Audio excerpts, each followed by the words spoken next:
Everybody has a job, and there are 35,000 different occupations in the world. As people are different, these occupations are all different from one another. And there are people who do their unique jobs in their unique ways. Unique jobs and unique ways. Let's get into the fascinating world of novel occupations.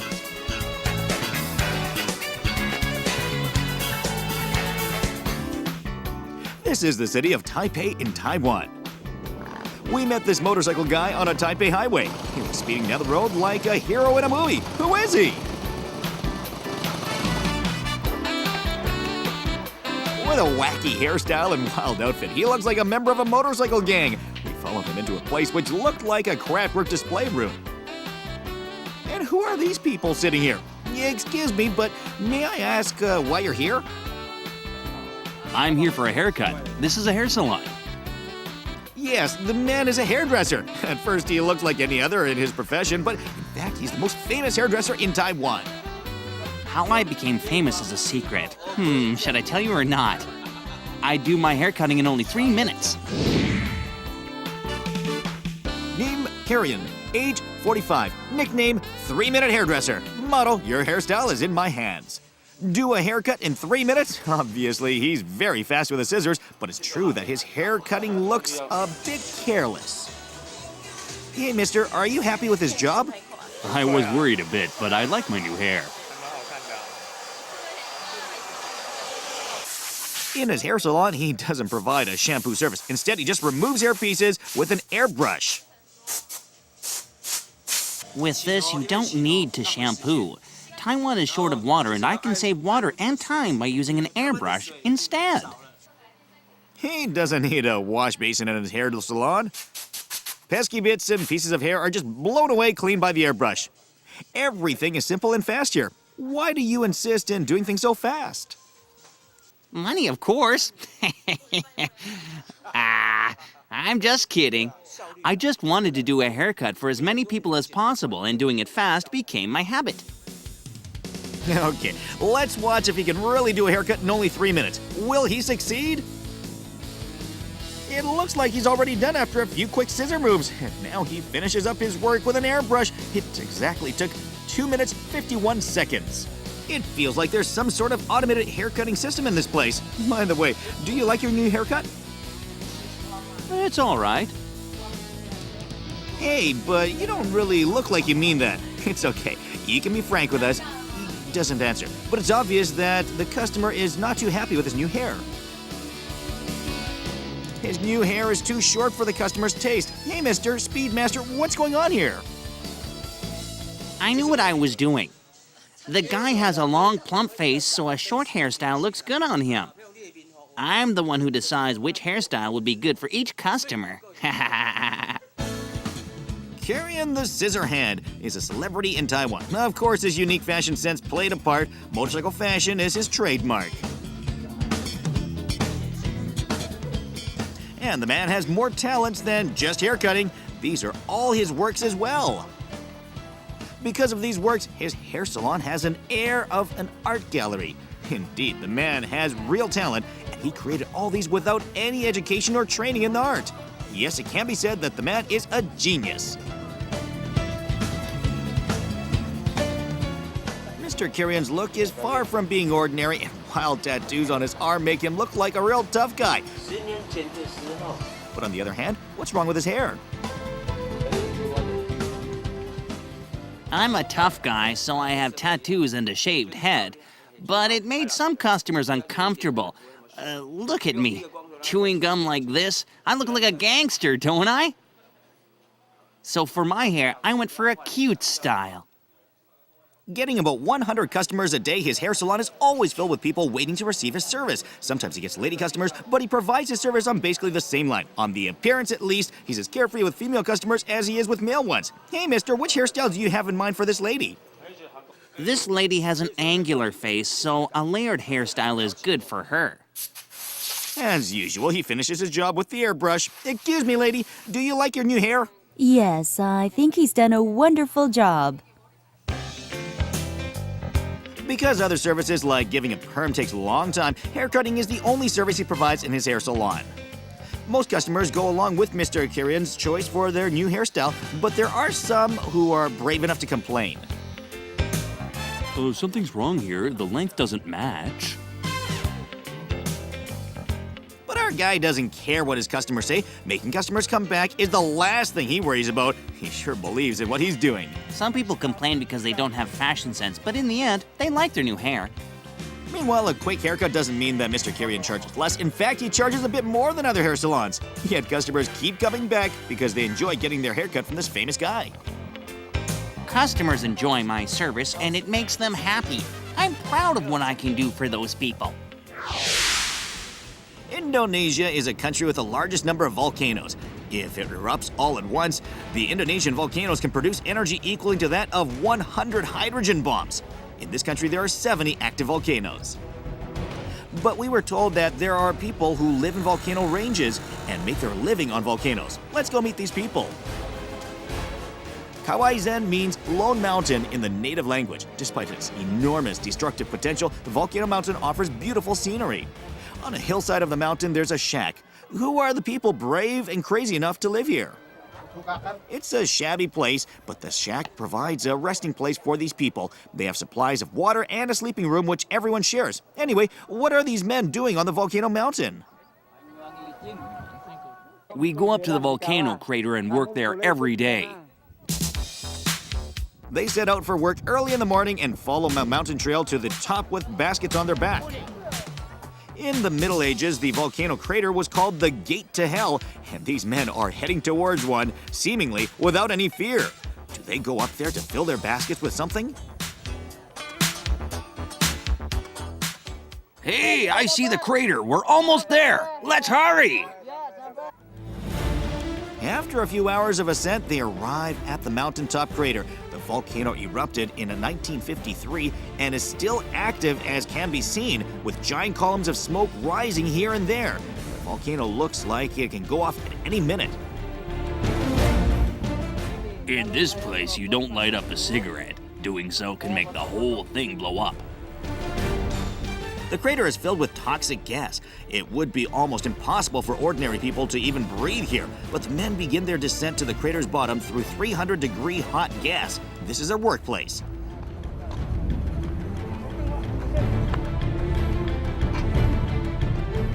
Toxic gas continues here to pour out of the holes. What do they do here? What they want is brimstone. Collecting gold and brimstone is their job. It's their job to bear with the toxic brimstone gas if they want to make a living. They can work only if the gas is kept blown away by the wind. When the brimstone gas is cooled, it becomes liquid and later forms solid brimstone. After collecting golden brimstone, all the gate of hell, the men put them in the bamboo baskets. Sometimes brimstones are carried away by trucks and horses, but these men do everything with their labor. A man tries to rise up with heavy loads of brimstone, but it looks like he's overzealous. Oh, the man is shaking and his legs are wobbling. Hey, mister, are you all right?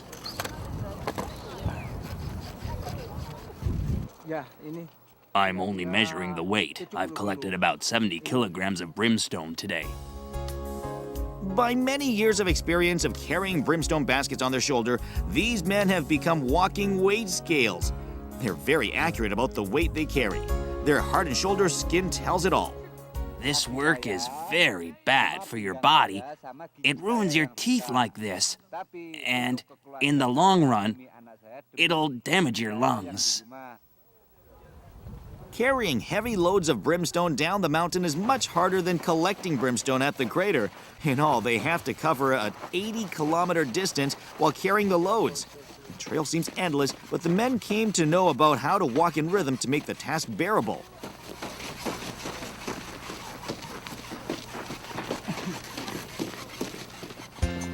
At last they arrive.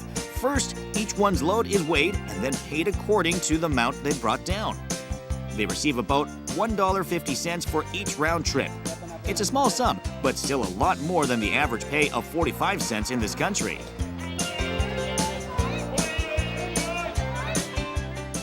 It's a really tough job, but when I get the money, I find it all worthwhile.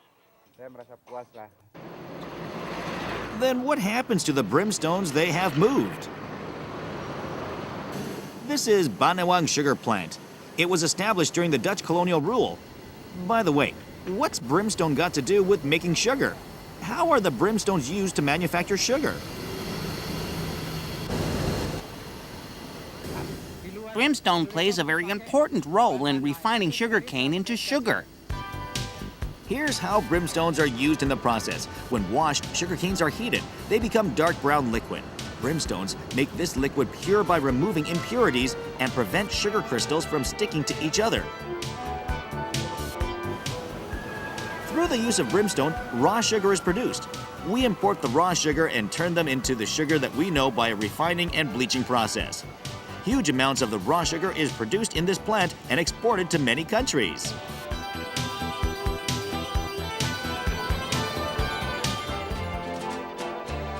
People with different ways of life. They live in different countries and work in different professions, but they all do the best to make the most out of their job. No matter what, the best job must be one that people find satisfying and worthwhile. With a positive attitude, people can turn their jobs to the best in the world and lead a better and more meaningful life.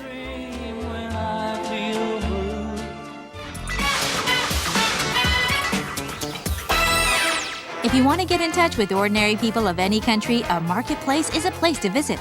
Fresh foods and traditional craft wares to simple folks with happy smiles and who live with vitality. You'll find them all in the marketplace. Let's visit the Indian marketplace and meet ordinary folks.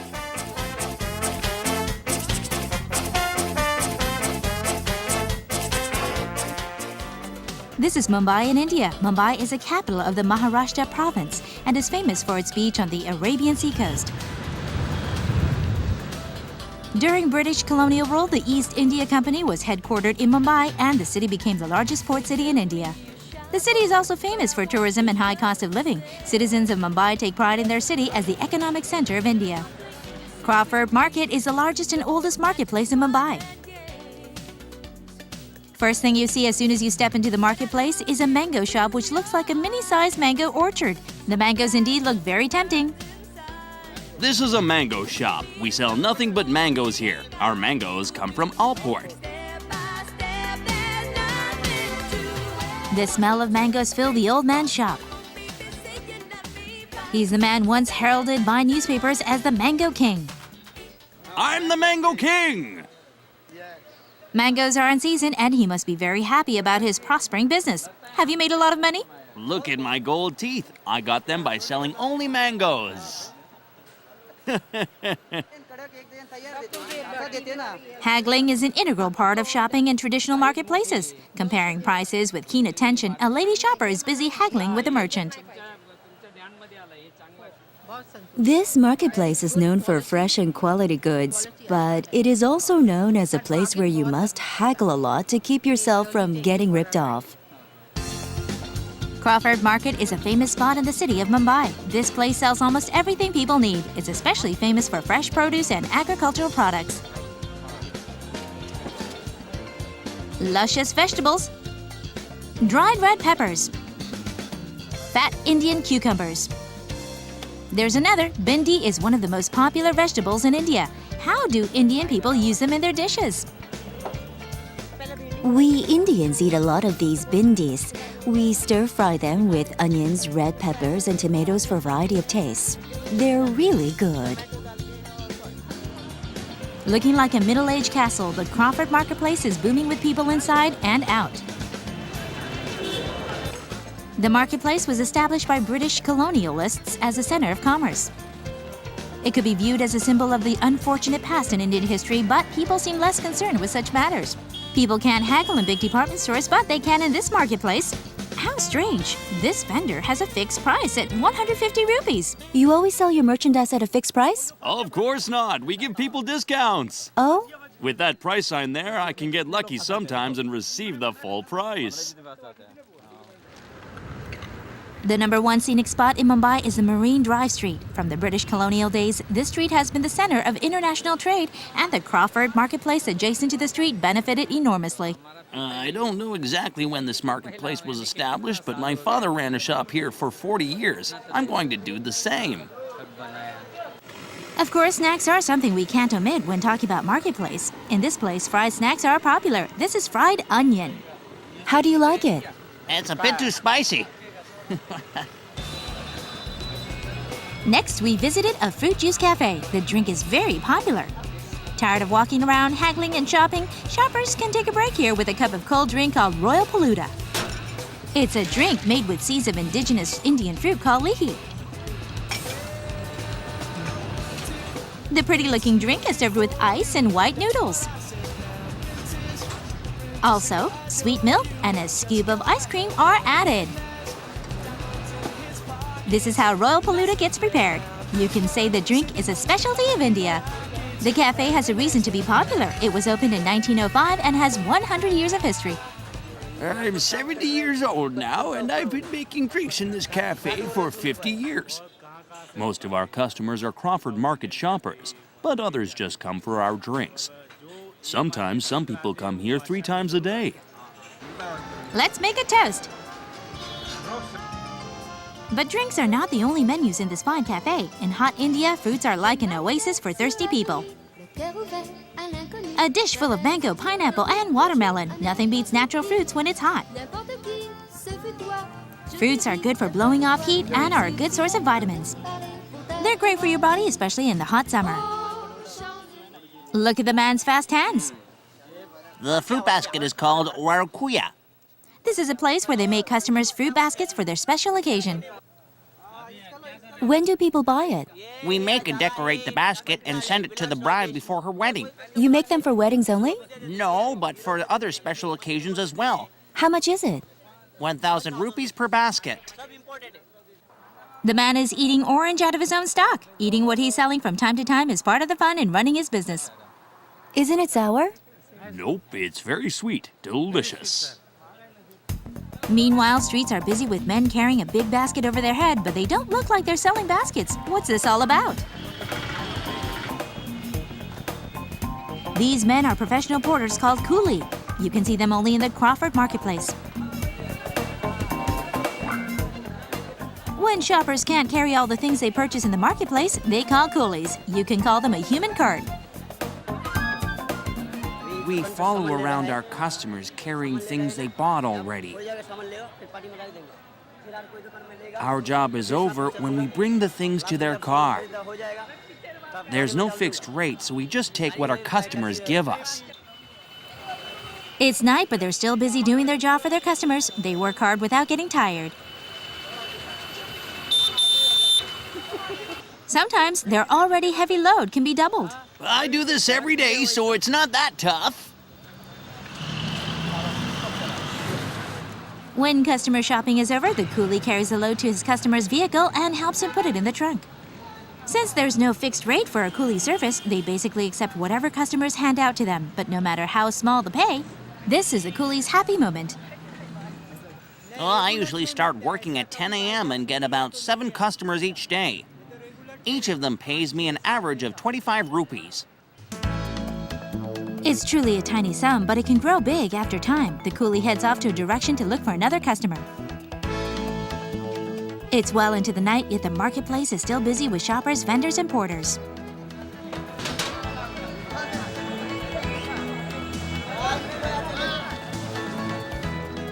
The Crawford Marketplace is indeed a fine place to get in touch with ordinary folks in India.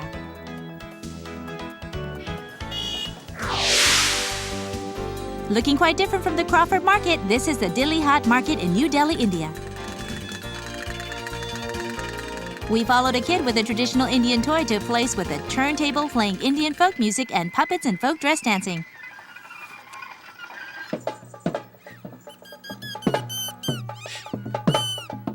The boys are singing a folk song from the northwestern province of Gujarat. Their singing talent seems to be more than enough to attract customers.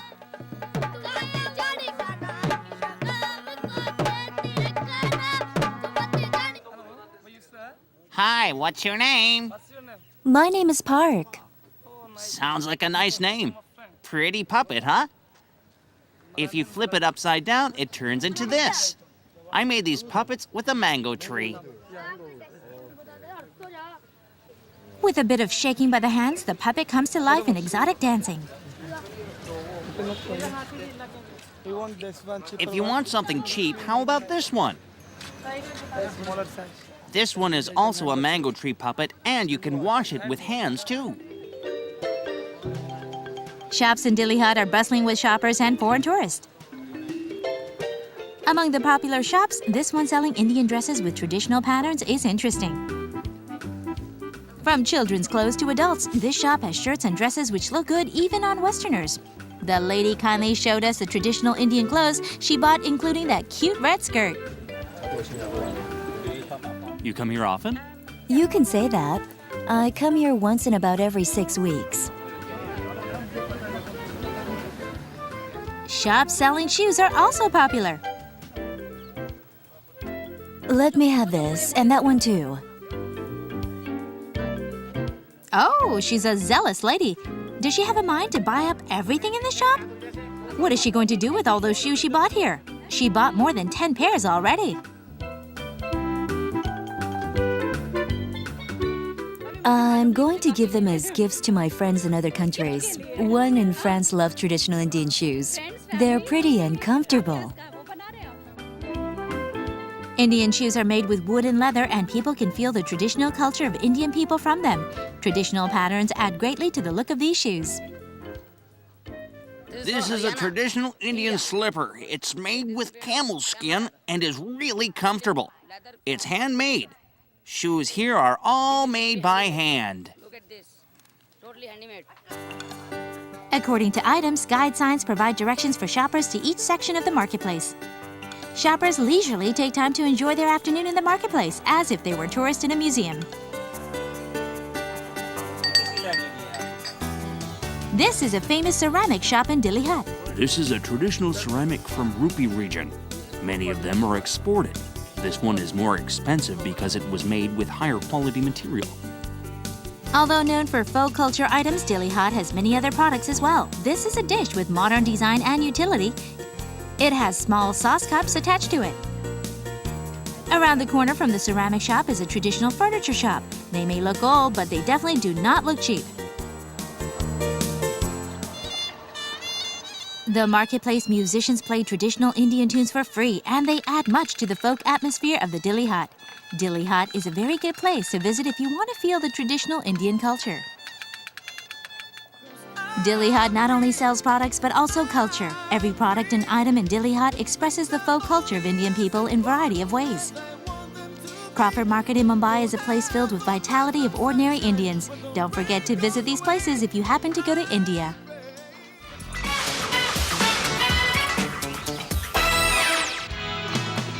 The world is full of exciting, interesting, and peculiar specialties. Every country has one, and some of them are even more famous than their home country. Let's travel around the globe and meet these world-famous specialties.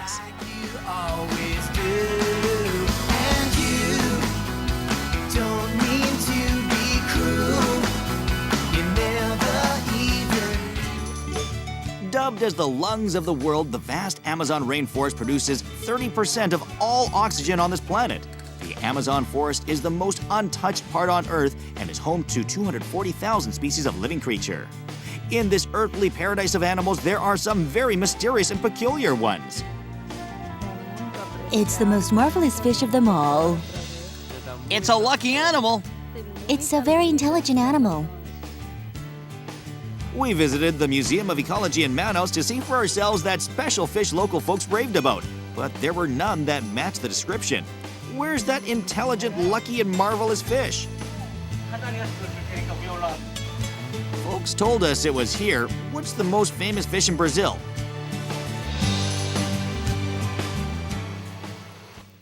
They were probably talking about pirarucu. It's the largest freshwater fish in the world. It's much larger than man. It's a marvelous fish. Pirarucu is the world's largest freshwater fish. It's 5 meters long in length and weighs 200 kilograms. It's a huge fish. Their huge size and slow movement reminded us of a submarine.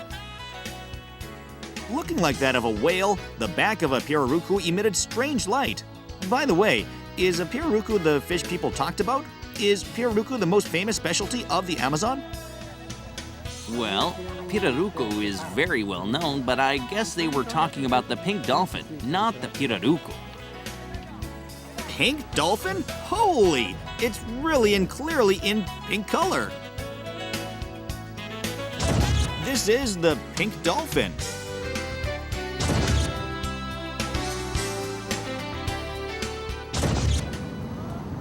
We set out in search of that pink dolphin we saw in photographs.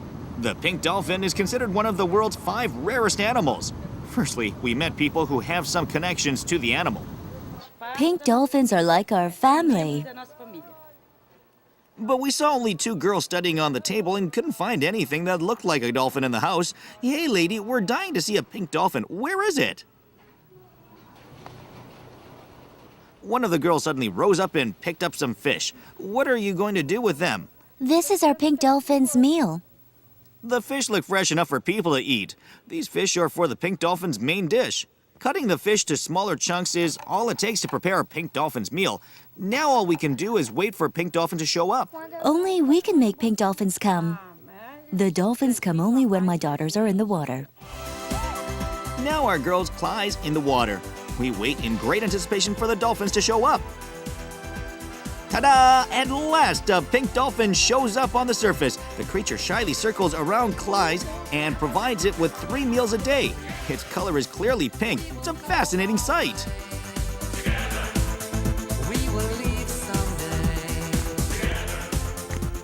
The 2 sisters became friends with pink dolphins 5 years ago, and they're more like family now. Everybody who sees a pink dolphin for the first time instantly falls in love with the creature for its beauty. After witnessing the dolphins with our eyes, we could understand why it's called the wonder of the Amazon.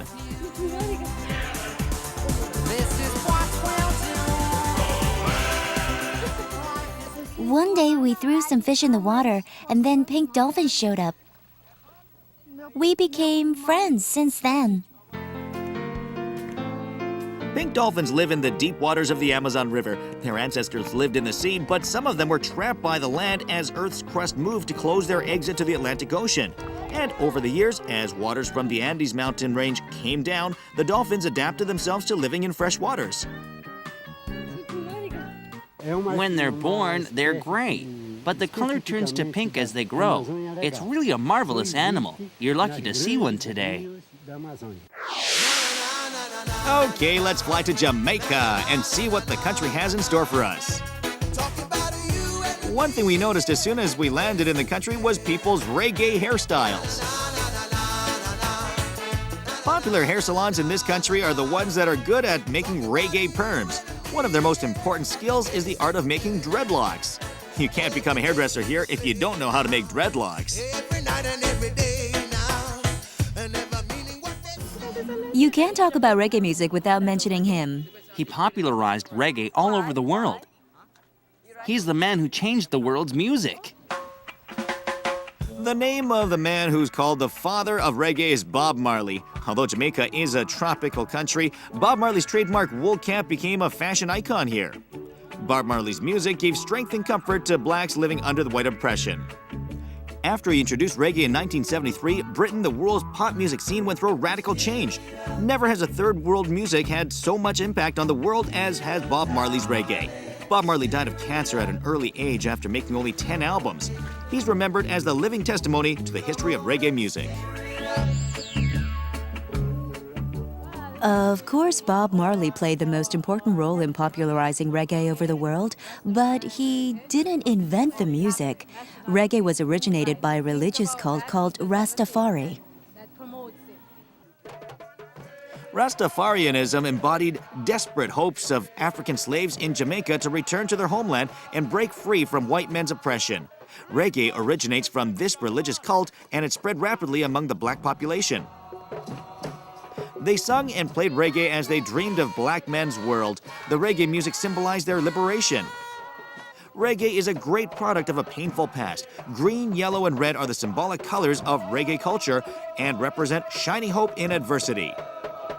People dancing to reggae tunes wearing Bob Marley's 3-color wool cap. It's a pretty looking cap, but isn't it too hot for them to be wearing one in this weather? Not at all. Reggae is part of my life. I've lived like this all of my life. Spirit of revolt by minority is one of the main ingredients of reggae, but now the music has become more famous than Jamaica itself. It's the music loved by people around the globe. We went to a Jamaican slum to see an original reggae concert. This is reggae in its purest form. There are no special lighting effects or seats for audience, but just a stage in the town center yard. All they care for is music itself. As the music starts, villagers begin to gather before the stage. Okay, here we go. This is the real Jamaican reggae.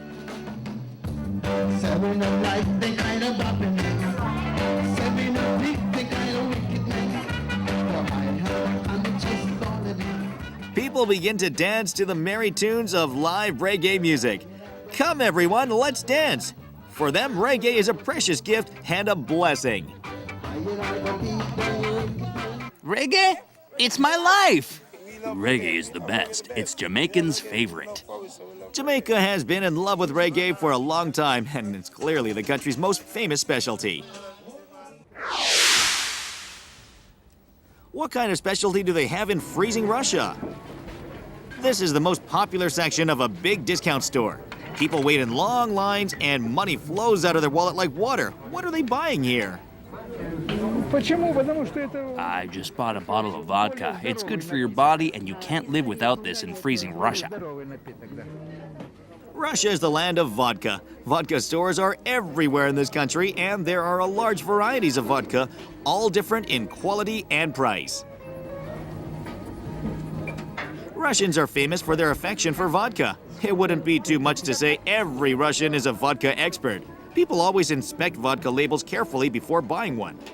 Everyone has his own know-how of picking out a good vodka. When shaken, quality vodka makes many large air bubbles.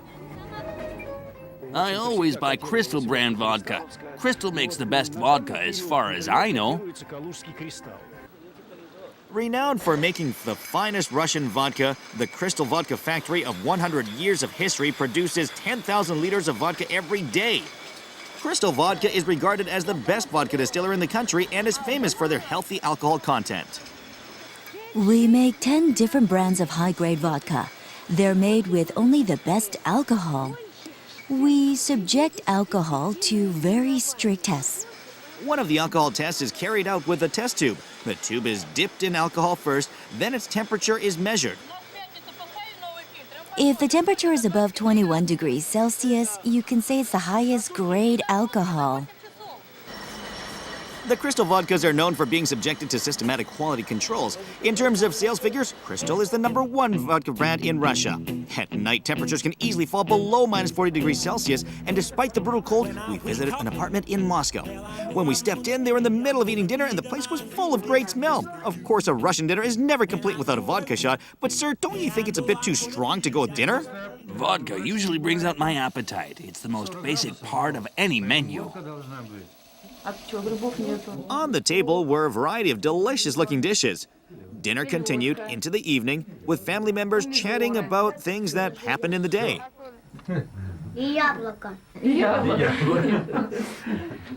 And then the man goes for another shot of vodka, but this time he adds a spoonful of salt to his shot. Hey, sir, what's the point?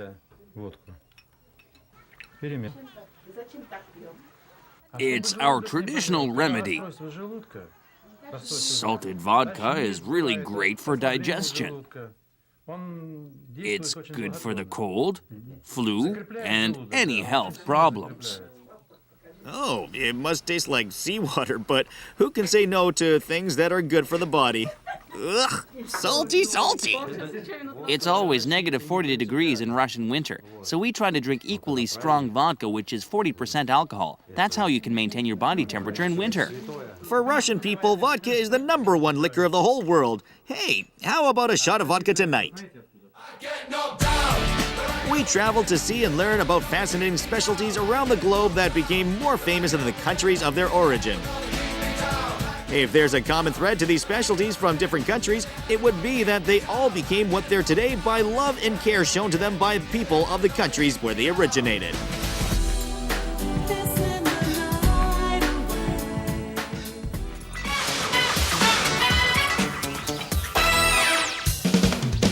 Like that story of diligent early birds, people who care to exercise in the morning live a more healthier and longer life. Morning exercise is different from one place to another. From Nepalese morning exercise of tower climbing to Indian yoga, let's get into the world of morning exercise.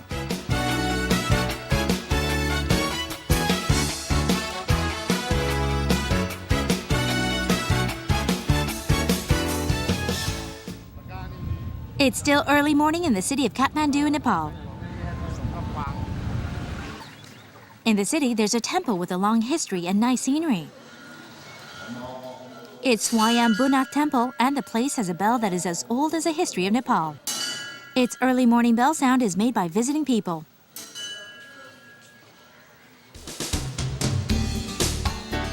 For their morning exercise, people of Kathmandu come to this place and climb the staircase of Temple Tower. Most of them are adult and senior citizens. Swayambhunath is also called Temple of Monkeys for obvious reasons. It's a place where people can pray, exercise, and enjoy watching monkeys. Monkeys cling hard to a man's climbing the staircase for some snack handouts. They're bent to get the goodies in the man's pocket. A mother monkey and her baby also wait for their chance. I just feed them every morning. There's no specific reason. The Temple Tower staircase has a total of 355 steps. It's still early morning, yet the place bustles with citizens. But they must be in quite a hurry. It looks like he's already done with his morning exercise. The ladies seem to be almost out of their breath. Are you tired? Yes, it's tough climbing up the stairs. This is a view of Kathmandu from the top of the Temple Tower. It's a difficult exercise, but the people gather their last strength to reach to the top. Pleasure of enjoying the panoramic view of the city is only a few steps away. Staircase climbing is the best exercise for losing fat belly. Sir, are you tired? Give a moment. He tries hard to get his breath back. He later told us that he lost much weight around his belly with this exercise. The number of visitors grows by the minute, and the eyes of guardian watch over the city of Kathmandu. As if they're receiving some form of mysterious energy from the temple, the people voluntarily engage themselves in rigorous exercises. For them, this is a sacred ground where they can pray and worship, as well as a health club where they can train their body. Exercising on the temple top overlooking the city helps them to feel more confident. It looks like tough exercise. Hey, mister, be careful or you're going to have a big problem with your leg. I come up here to exercise every morning. I've been doing that for the last 6 or 7 years. Sometimes I come with my friends.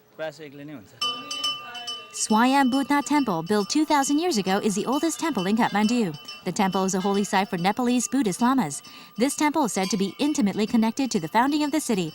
Apart from morning exercise, people strengthen their faith with ringing bells. Devout believers come to the temple every morning to wash their body and soul with holy water.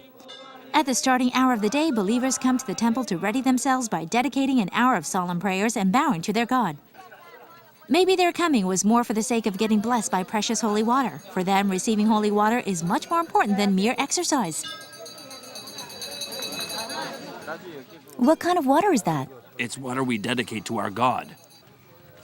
Meanwhile, there were things moving more busily than exercising people. Their metal cylinder bells engraved with the Lama scripture. By the way, they must be like some national treasure, so why do people keep them turning? What are you doing? After the morning exercise, I walk around by these bells once before I go home. What goes on in your mind when you're making the round? These bells have Buddhist scripture engraved on them, so when I turn them, it feels like I'm reading the scripture. Then I feel clean inside.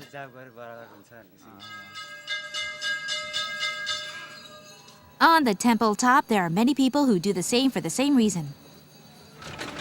Their morning exercise at the temple is a winning combination that helps both the body and the mind. The bells at the temple in Kathmandu will continue to make sound to wake up people's body and soul.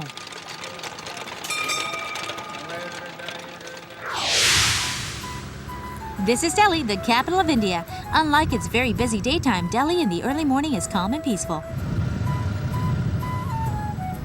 We drove through a quiet midtown to arrive at Carroll Park.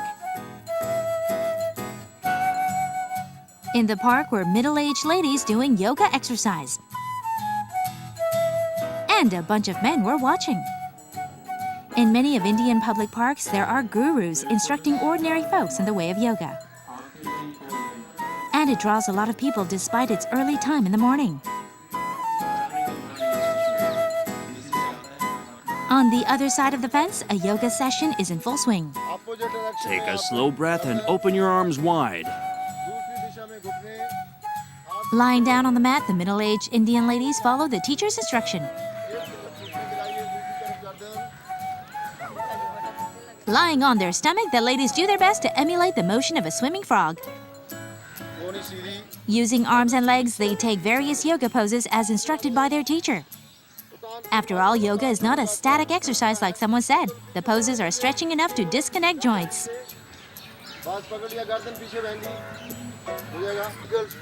On their stomach again, the ladies take flying pose. It's clear that yoga is not a light discipline. How long have you been practicing yoga?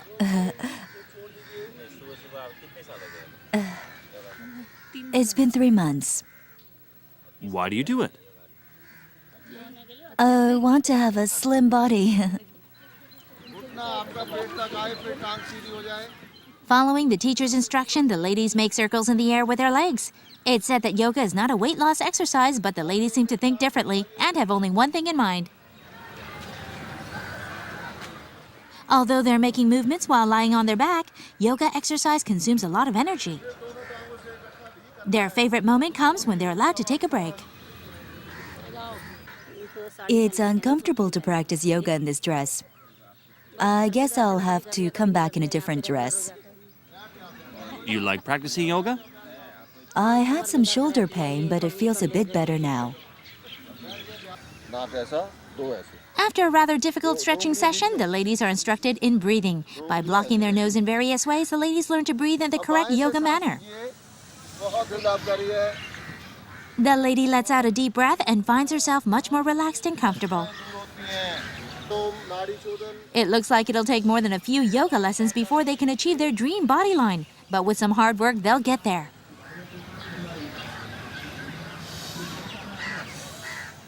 Stretch your arms up and laugh out loud. 1, 2, 3. They're one big happy family of yoga disciples. Their laughter is loud enough to wake up all the people of India. Yoga is not a short-term weight loss exercise, but in the long run, it'll definitely help. These days, in this country too, obesity-related health problems are on the rise. People come here complaining of shoulder, back, and various other pains. Diligent yoga exercise can improve the condition and will eventually help them to lose weight. That's what attracts people to morning yoga lessons. The key is diligence and persistence. Let me show you a demonstration. The yoga teacher was kind enough to give us a demonstration. Like he said, you can lose weight by diligent and persistent yoga exercise.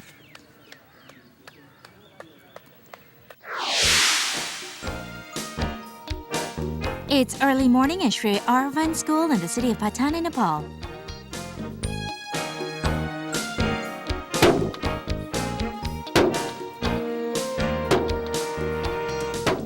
In the schoolyard, children exercise their body to the beat of the drum.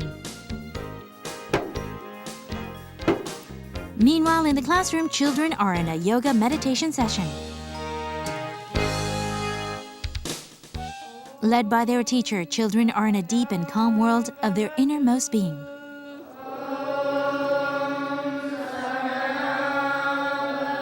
In this school, yoga is more of meditation and mind control than a physical exercise discipline. It's their chance to get in touch with their soul. Maharishi Sri Arvind was a great yoga guru.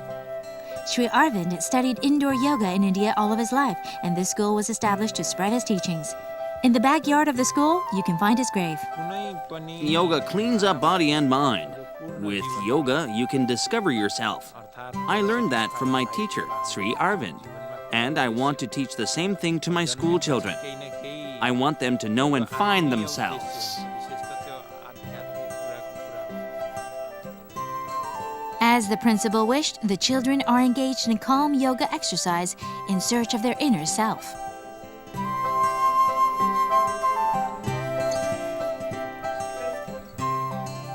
Rather than wild stretching exercises, yoga style of this school puts heavy emphasis on meditation and calm physical yoga exercise. I used to be overweight, but after I learned yoga, I lost a lot of weight and my body became more flexible. I'm not lazy as I used to be also.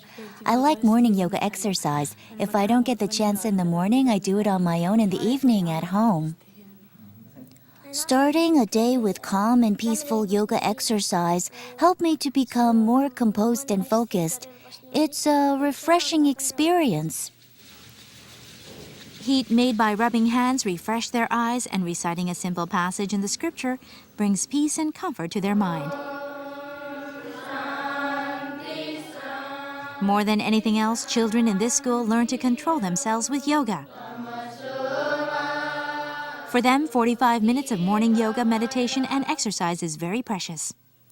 The children's calm recitation of scripture passages is loud enough to wake up sleeping flowers and powerful enough to clear up the mist covering the Himalaya mountains.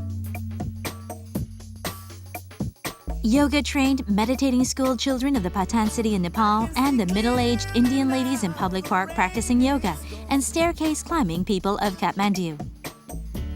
These are people who invest in their health and future with morning exercises. Gone are the dark clouds that had me blind. It's gonna be